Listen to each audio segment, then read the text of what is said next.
अगर मैं आपसे पूछूं हमारे बॉडी के अंदर का सबसे इंपॉर्टेंट न्यूट्रिएंट कौन सा है, तो हम में से ज्यादातर लोगों का जवाब यही होगा, प्रोटीन, विटामिन या कैल्शियम, राइट। लेकिन आपको पता है हमारे बॉडी के अंदर चलने वाले day to day countless processes को पूरा करवाने वाला सबसे इंपॉर्टेंट न्यूट्रिएंट पानी है। आपने कई बार सुना होगा हमारे ह्यूमन बॉडी के अंदर का 60 से 70% भाग पानी होता है, लेकिन हम में से बहुत ही कम लोग ये जानते हैं अगर हमारे बॉडी के अंदर पानी का स्तर सिर्फ 2 से 4% अगर कम हो गया तो it can be a very serious problem. जब कभी हमारे बॉडी के अंदर पानी की मात्रा एक लेवल से कम हो जाती है तो उस प्रॉब्लम को डिहाइड्रेशन कहा जाता है। ये डिहाइड्रेशन सुनने में कोई बहुत सीरियस प्रॉब्लम के जैसा नहीं लगता, राइट। लेकिन आपको पता है इस डिहाइड्रेशन के चलते कई लोग हर साल अपनी जान गंवा बैठते हैं।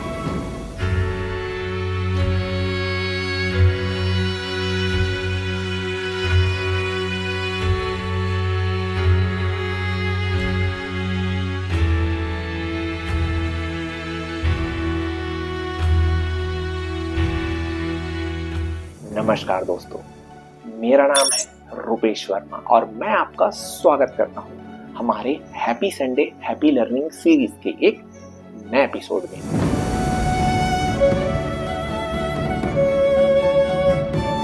आज के सेशन में हम जानने वाले हैं about the science of dehydration. हमारे बॉडी के अंदर ऑलरेडी इतना सारा पानी भरा हुआ है, फिर भी अगर हमारे बॉडी के अंदर पानी का स्तर थोड़ा सा कम हो गया तो उसके कारण हमारे ब्रेन, हमारे ब्लड, हमारे मेटाबॉलिज्म और हमारे एनर्जी लेवल पर क्या क्या असर पड़ सकता है, इसे समझने पर हमारी खास नजर रहेगी। चलिए शुरू करते हैं। हमारे डे टू डे एक्टिविटीज के दौरान ब्रीदिंग, स्वेटिंग, डाइजेशन और यूरिनेशन जैसे बायोलॉजिकल प्रोसेसेस के कारण पानी हमारे बॉडी के अंदर से कंटिन्यूअसली बाहर निकलते रहता है।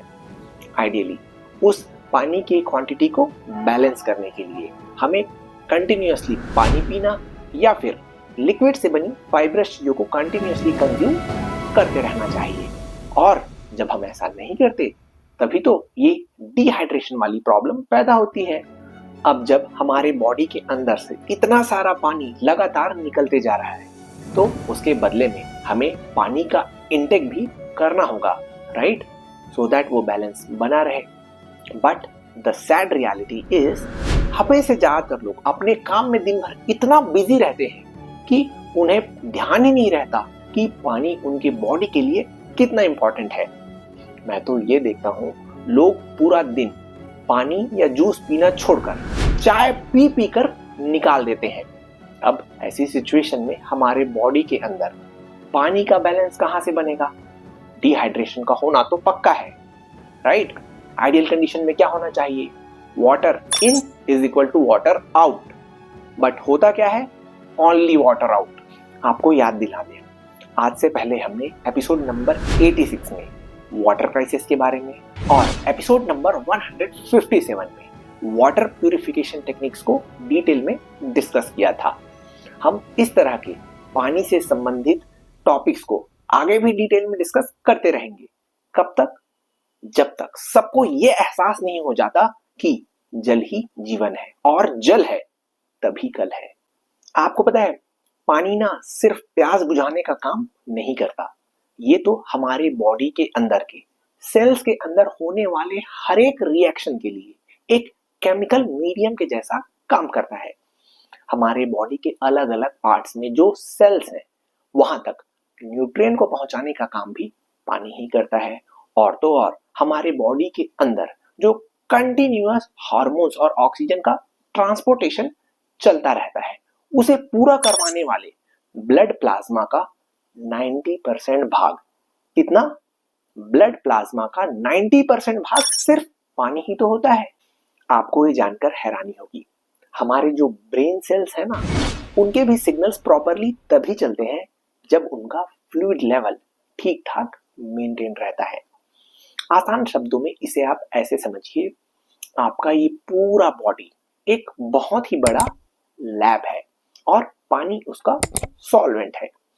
अब आप मुझे ये बताइए, इस दुनिया के किसी भी लैब में क्या आप एक सॉल्वेंट के बिना कोई भी केमिकल रिएक्शन परफॉर्म कर सकते हो?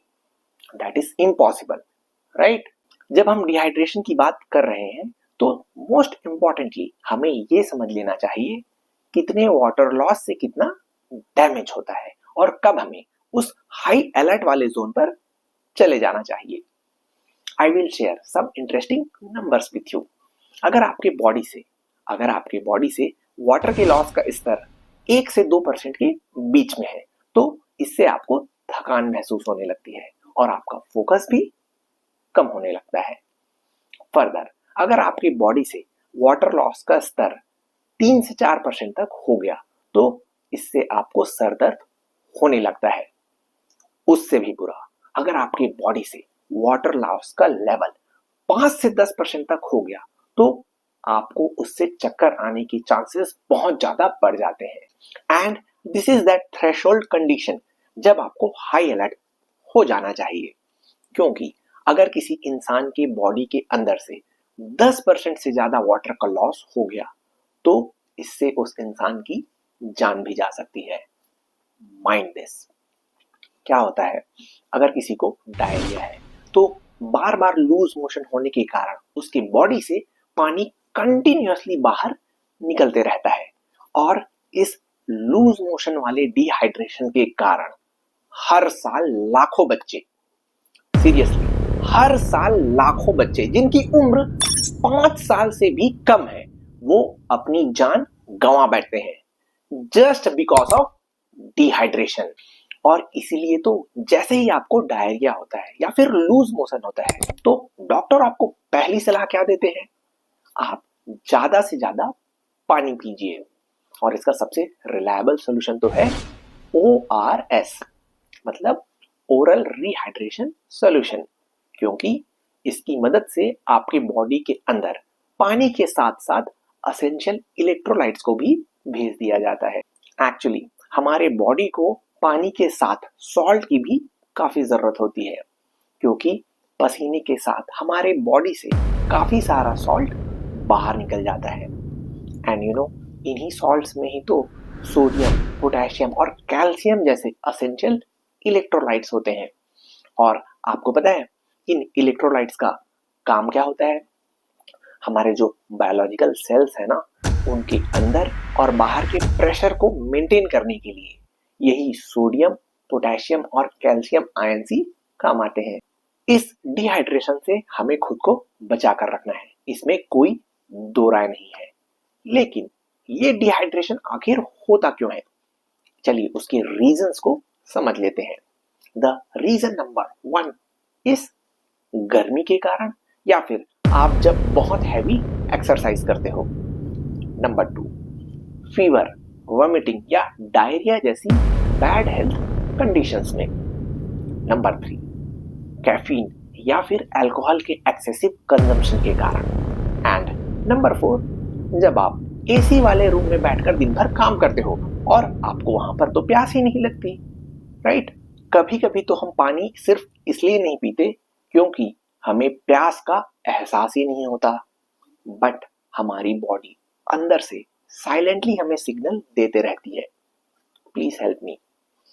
एक्चुअली क्या होता है, जब हमारे बॉडी के अंदर सफिशिएंट पानी की क्वांटिटी होती है तो उसके कारण स्वेट भी आता है।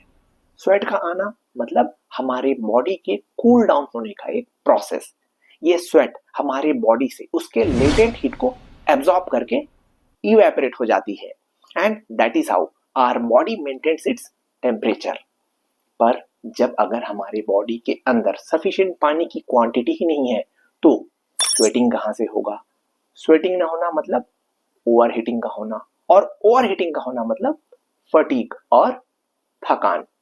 तो फिर दोस्तों ऐसी सिचुएशन में ना तो आपको बायोलॉजी बचा सकती है और ना ही फिजिक्स। मैं डिहाइड्रेशन के लॉन्ग टर्म इफेक्ट के बारे में आपको बतलाता हूं, तभी चलकर आप इसे सीरियसली लेना शुरू करोगे। डिहाइड्रेशन के कारण आपका मेटाबॉलिज्म स्लो होने लगता है। अगर आप पानी सफिशिएंटली नहीं पियोगे तो there is a high chance कि आपको किडनी स्टोन हो जाएगा। पानी को एडिक्वेटली कंज्यूम ना करने से आपको कॉन्स्टिपेशन की प्रॉब्लम भी हो सकती है and there is a very good chance कि आपको माइग्रेन भी ट्रिगर होने लगे।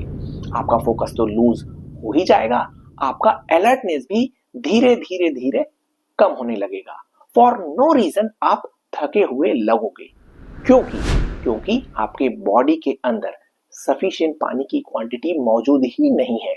आज का वीडियो कंक्लूड करने से पहले मैं आपको इस डिहाइड्रेशन से बचने के कुछ रास्तों के बारे में भी बतलाना चाहूंगा।